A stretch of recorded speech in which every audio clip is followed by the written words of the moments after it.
তারপরে আল্লাহ সুবহানাহু ওয়া তাআলা সূরা জুমার মধ্যে ইরশাদ করেছেন قل يا عبادي الذين أسرفوا على أنفسهم لا تقنطوا من رحمة الله হে আমার বান্দাগণ স্বয়ং আল্লাহ সুবহানাহু ওয়া তাআলা বলেন ভালো করে শুনে যাবেন স্বয়ং আল্লাহ সুবহানাহু ওয়া তাআলা বলেন قل يا عبادي الذين أسرفوا على أنفسهم لا تقنطوا من رحمة الله হে আমার বান্দাগণ যারা তোমরা অপরাধ করেছো যারা তোমরা গুনাহের কাজ করেছো লা তাকনাতু মির রাহমাতিল্লাহ আমার রহমত হতে তোমরা হতাশ হয়ে যায় না তোমরা তোমাদের নফসের উপরে তোমরা জুলুম দিও না তোমরা হতাশ হয়ে যায় না নিরাশ হয়ে যায় না আল্লাহ সুবহানাহু ওয়া তাআলা অবশ্যই ক্ষমা করবে আল্লাহ সুবহানাহু ওয়া তাআলা ওই সমস্ত ব্যক্তিকে বেশি বেশি করে ভালোবাসেন যারা গুনার কাজ করে যারা তওবা করবে আল্লাহ সুবহানাহু ওয়া তাআলার নিকটে তাদেরকে আল্লাহ সুবহানাহু ওয়া তাআলা ভালোবাসেন তাহলে আয়াত দ্বারা আমরা বুঝতে পারলাম যে লা তাকনাতু মির রাহমাতিল্লাহ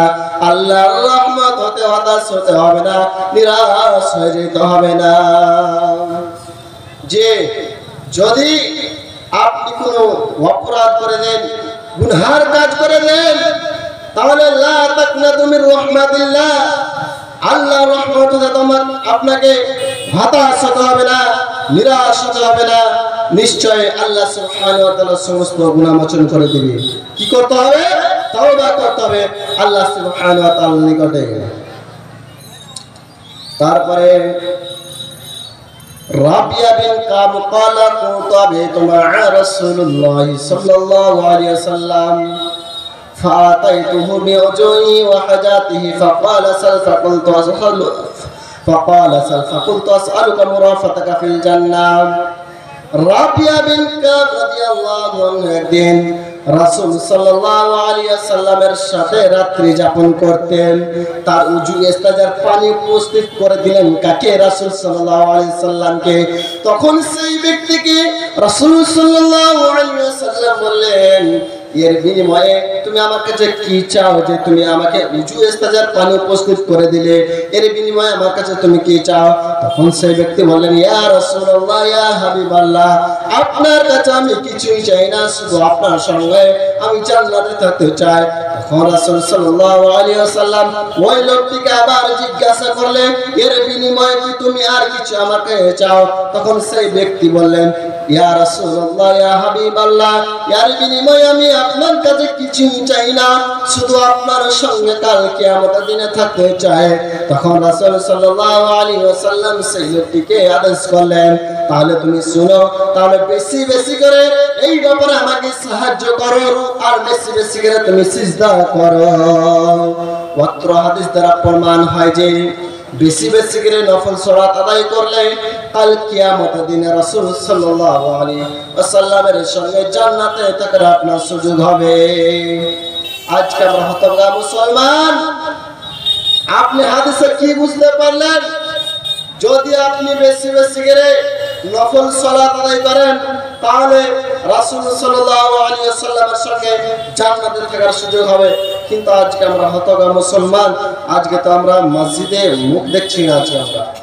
সালাত আদায় করছি না জি যারা সালাত আদায় করে না তাদের কাল কিয়ামতের দিন সমস্ত আমল বাতিল হয়ে যাবে শোনো বন্ধু শোনো না গো আমার কথা শোনো না তিনি মোদের দয়ার নবী তাকে তোমরা চিনো না তিনি মোদের দয়ার নবী তাকে তোমরা চিনো না নবী আমার বনে বনে চরাইতেন ছাগল কাফেররা দেখে বলতো বনের একটা পাগল নবী আমার বনে বনে চরাইতেন ছাগল কাফেররা দেখি বলতো বনের একটা পাগল, পাগল নয় গো পাগল নয়, সে খোদার প্রেমের দিওয়ানা। তিনি মদের দয়ার নবী, তাকে তোমরা চিনো না। মদিনা শহরে ধর্মযুদ্ধ করেছেন, কাফেররা দেখে নবী কে পাথর ছুঁড়ে মেরেছেন। আহা তোমরা মেরো না গো নবীজিকে মেরো না, তিনি মদের দয়ার নবী,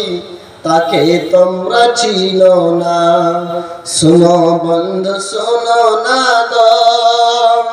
আমার কথা শোনো না, তিনি মদের দয়ার নবী, তাকে তোমরা চিনো না।